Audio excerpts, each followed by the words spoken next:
बिस्मिल्लाहिर्रहमानिर्रहीम। Computer science second year, lecture number 6।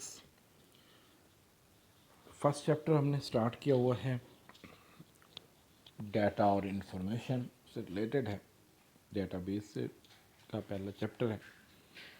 इसमें आज हमने पढ़ना है कि डेटाबेस सिस्टम क्या है और उसके मेजर कंपोनेंट्स कौन कौन से हैं, मेन कंपोनेंट्स कौन कौन से हैं। इससे पहले हमने प्रीवियस लेक्चर में डेटाबेस और उसके ऑब्जेक्टिव्स के हवाले से देखा था।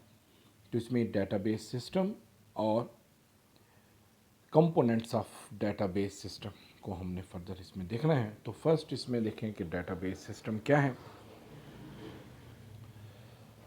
जैसे डीबीएमएस, डेटाबेस मैनेजमेंट सिस्टम, कि एक ऐसा सॉफ्टवेयर जिसमें डाटा को मैनेज किया जा सके, डेटाबेस को मैनेज किया जा सके, उसको हम डेटाबेस मैनेजमेंट सिस्टम या डेटाबेस सिस्टम हम कहते हैं। कि जिसमें पूरी एक डेटाबेस हम क्रिएट कर सकते हैं, उसको मैनेज कर सकते हैं, उसमें रिकॉर्ड स्टोर कर सकते हैं, कोई भी प्रोसेस जो हम परफॉर्म कर सकते हैं, वो सेट ऑफ प्रोग्राम्स होते हैं। इसमें database system is a collection of data as well as program required to manage the data. Database system is computerized record keeping system. ये डिफरेंट जो ऑर्गेनाइजेशंस हैं वो अपना डाटा मेंटेन करने के लिए जो सॉफ्टवेयर यूज़ करते हैं वो यही डाटाबेस के सॉफ्टवेयर होते हैं। जैसे कोई कॉलेज है तो वो अपने स्टूडेंट्स का, टीचर्स का, अपने अकाउंट्स, ड्यूज़, बाकी चीज़ों का रिजल्ट्स को अगर मैनेज करने के लिए, रिकॉर्ड स्टोर करने के लिए अगर कोई सॉफ्टवेयर यूज़ करना चाहे तो वो डेटाबेस का सॉफ्टवेयर होगा।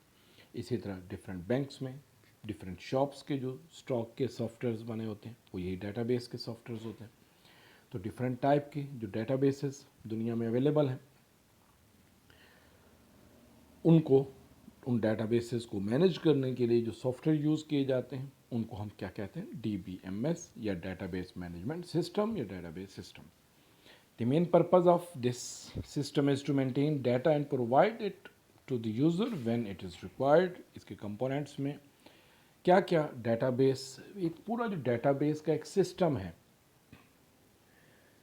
कि जिसमें डेटाबेस क्रिएट करना और फर्दर उसकी एक्टिविटीज़ करना, तो उसके में क्या क्या चीज़ें रिक्वायर्ड होती हैं, कौन कौन से कंपोनेंट्स हैं। जैसे उसके लिए सॉफ्टवेयर का तो हमने डिस्कस किया कि उसके लिए डीबीएमएस का एक सॉफ्टवेयर रिक्वायर्ड होता है, डेटाबेस मैनेजमेंट सिस्टम का, कि जो उस डेटाबेस को मैनेज करता है। तो पूरे इस प्रोजेक्ट को मैनेज करना, पूरे सिस्टम को मैनेज करने के लिए पहले एक चीज़ क्या रिक्वायर्ड होती है कि डाटा हो। तो अगर डाटा ही नहीं है तो हमने उसको मैनेज क्या करना है, उसको किस लिए हमने इवेल्यूएट करना है। तो data is the most important component of database system. Data is collection of facts stored in the database. The basic purpose of the database system is to store, maintain and process data for the user.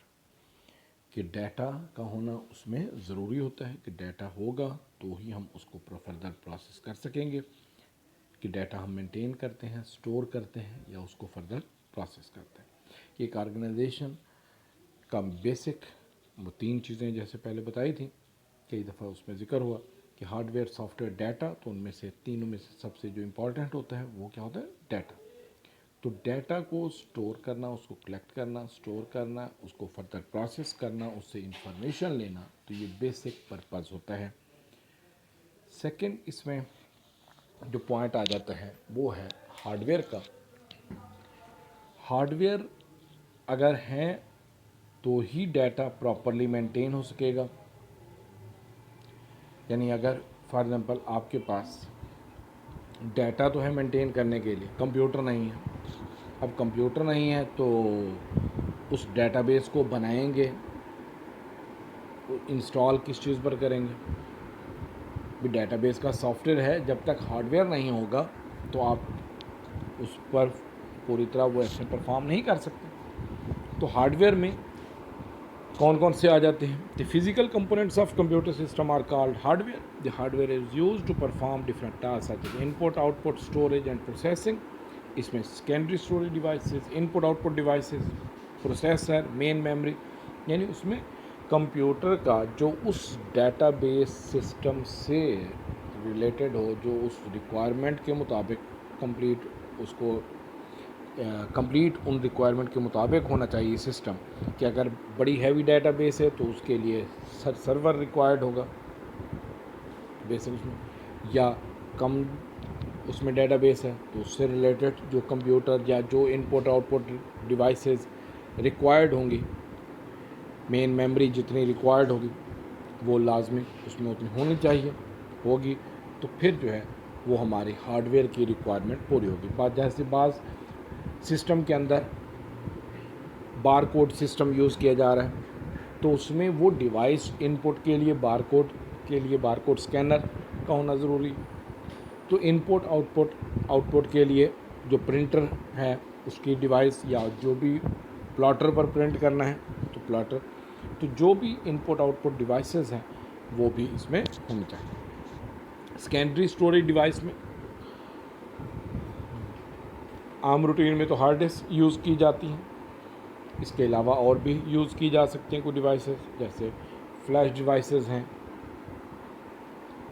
CDs DVDs optical devices हैं वो use की जा सकती हैं, solid से storage devices use की जा सकती हैं।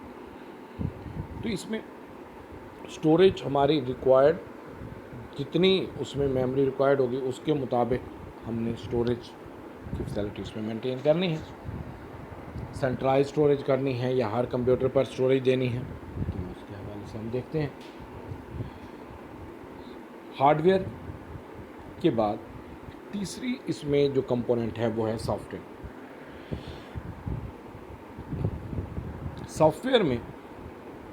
सॉफ्टवेयर से मुराद set of instruction that are given to the computer to solve a problem. तो सॉफ्टवेयर डेटाबेस सिस्टम के लिए 3 तरह के सॉफ्टवेयर इसमें आम रूटीन में यूज़ होते हैं। पहला ऑपरेटिंग सिस्टम, पहले तो इसकी डेफिनेशन देख लें कि इसमें software is a collection of program used by computer within a database system. The most important software in DBMS itself, it uses 3 types of softwares to enable the database system work properly. 3 types के software इसमें use होते हैं ताकि database को properly action perform कर सके। उसमें से पहला इसमें आ जाता है ऑपरेटिंग सिस्टम। ऑपरेटिंग सिस्टम जैसे विंडोज़ के सॉफ्टवेयर्स हैं, या उसके अलावा यूनिक्स है, लिनक्स है, ये जो भी ऑपरेटिंग सिस्टम है। ऑपरेटिंग सिस्टम उन तमाम हार्डवेयर सॉफ्टवेयर डेटाबेसेस को मैनेज करता है और उनकी मेमोरी को मैनेज करता है कि किस तरीके से वो सॉफ्टवेयर कंप्यूटर पर रिजाइड करेंगे, किस तरीके से रन होंगे। तो ऑपरेटिंग सिस्टम का होना लाजमी है। ये कंप्यूटर में ऑपरेटिंग सिस्टम नहीं है तो आप उसमें कोई डेटाबेस का सॉफ्टवेयर नहीं कर सकते। तो बेसिक क्या होना चाहिए, ऑपरेटिंग सिस्टम। उस ऑपरेटिंग सिस्टम से कंपैटिबल हमें डेटाबेस सॉफ्टवेयर रिक्वायर्ड होता है। बाज़ सॉफ्टवेयर ऐसे होते हैं जो कंपैटिबल नहीं होते, एक ऑपरेटिंग सिस्टम के साथ कंपैटिबल हैं, दूसरे के साथ नहीं है। जैसे कुछ ऐसे वर्जन भी थे जो विंडोज़ एक्सपी के साथ कंपैटिबल थे, जब विंडोज़ 7 आई तो उसके साथ वो कंपैटिबल नहीं थे, तो उसके एडवांस वर्जन उस डेटाबेस के रिक्वायर्ड थे। फिर जैसे जैसे ऑपरेटिंग सिस्टम इम्प्रूव करता है इसी तरह डेटाबेस के सॉफ्टवेयर या वर्जन वो इम्प्रूव करते हैं, तो उनको हम देखते हैं। तो it manage all hardware components, it's also enable all other softwares to run on the computer. Second इसमें आता है DBMS सॉफ्टवेयर। DBMS क्या है, डेटाबेस मैनेजमेंट सिस्टम। वही आ गया कि ऐसा सॉफ्टवेयर जिसमें डेटाबेसेस हम क्रिएट कर सकते हैं, मैनेज कर सकते हैं, उसमें तमाम ट्रांजैक्शन या वो तमाम एक्शन उसके परफॉर्म कराए जा सकते हैं जो एक सॉफ्टवेयर से रिलेटेड होते हैं। जैसे डाटा को स्टोर करना, डाटा फेच करना, उसको कोई भी एक्शन परफॉर्म कर सकते हैं। It is a database management system that is used to create and manage the database system. और थर्ड इसमें एप्लीकेशन प्रोग्राम का है। These are use to access and process the data stored in database, कि हम application program कि जिसकी मदद से, जैसे माइक्रोसॉफ्ट एक्सेस है तो वो एक DBMS है, या RDBMS आप कह सकते हैं, रिलेशनल डेटाबेस मैनेजमेंट सिस्टम, कि आजकल जो DBMS है वो असल में RDBMS है, क्योंकि उनमें रिलेशनल मॉडल के मुताबिक डेटाबेसेस हम बना सकते हैं, उनमें रिलेशंस बनते हैं।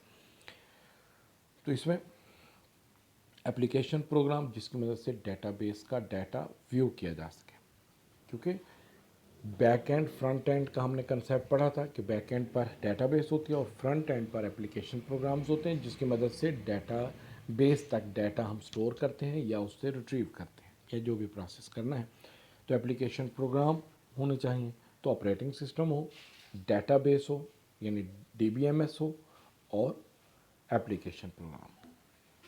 फोर्थ इसमें हम देखते हैं कि पर्सोनल, कि कौन कौन से पर्सन इन्वॉल्व होते हैं या कौन कौन से लोग इसमें involve, the people related to database system are called personnel. पहला इसमें आ जाता है डेटाबेस एडमिनिस्ट्रेटर, DBA जिसे कहा जाता है। मेन एक ऐसा पर्सन, एक लार्ज ऑर्गेनाइजेशन में ये पोस्ट होती है DBA की, लार्ज ऑर्गेनाइजेशन में ये पोस्ट होती है DBA की, कि जो डेटाबेस को मैनेज करता है, जहाँ पर नंबर ऑफ़ यूज़र्स ज़्यादा हों, जहाँ पर एक या दो कंप्यूटर हैं, 2 यूज़र हैं, 5 यूज़र हैं, तो वहाँ पर, या कम ऑर्गेनाइजेशन है, छोटी ऑर्गेनाइजेशन है, तो उसमें DBA की पोस्ट जनरेट नहीं की जाती। जहाँ पर ज़्यादा यूज़र्स हों, मोर देन 25 या 30 या 50, तो वहाँ पर DBA की पोस्ट जनरेट की जाती है, जो पूरे उस मैनेज करता है। और ये पोस्ट उस ऑर्गेनाइजेशन में मैनेजर की पोस्ट के मुताबिक होती है। तो डेटाबेस, जो डेटाबेस को पूरे प्रोसेस करता है, यानी डेटाबेस क्रिएट करना, उसको मैनेज करना और डेली बेस पर बैकअप जनरेट करना। इसको फर्दर हम आगे टॉपिक्स पे हम डिस्कस करेंगे कि DBA की क्या क्या रिस्पॉन्सिबिलिटीज़ होती हैं, किस तरह वर्क करता है। तो यहाँ पर प्रिसाइज इसमें देख लें कि database administrator person who is responsible to manage the whole database system. पूरी डेटाबेस की जो मेन रिस्पॉन्सिबिलिटी होती है, जैसे मैं एक मिसाल अक्सर दिया करता हूँ कि जैसे कोई भी इदारा है या डिपार्टमेंट है, तो उसका जो मैनेजर होगा उसकी रिस्पॉन्सिबिलिटी होगी। अब मैनेजर ने सारे काम खुद से नहीं करने, उन्होंने आगे एम्प्लॉयज़ जो बाकी फर्दर जो अमला होगा उसके ज़िम्मे लगाने हैं काम। लेकिन अगर ओनर ऑफ ऑर्गेनाइजेशन उस डिपार्टमेंट के हवाले से कोई भी चीज़ पूछना चाहेगा, तो वो एम्प्लॉयज़ से नहीं पूछेगा या उसकी गलतियों को उसके हवाले से नहीं नोटिफाई करेगा, वो उस मैनेजर से पूछेगा कि आपकी रिस्पॉन्सिबिलिटी थी, आपने उसको मैनेज करना।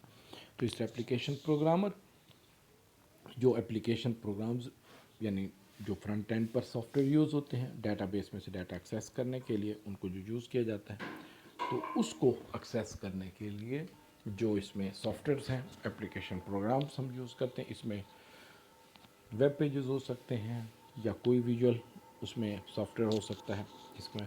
तो application programmer is person who writes the application program to access data from databases, end user या डाटा एंट्री ऑपरेटर।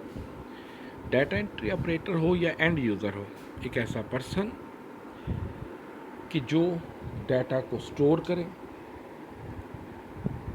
डाटा इसके लिए हम नेक्स्ट आगे फिर हम डिटेल में पढ़ेंगे कि इसकी जैसे 2 टाइप्स होती हैं, सोफिस्टिकेटेड यूज़र, नेव यूज़र।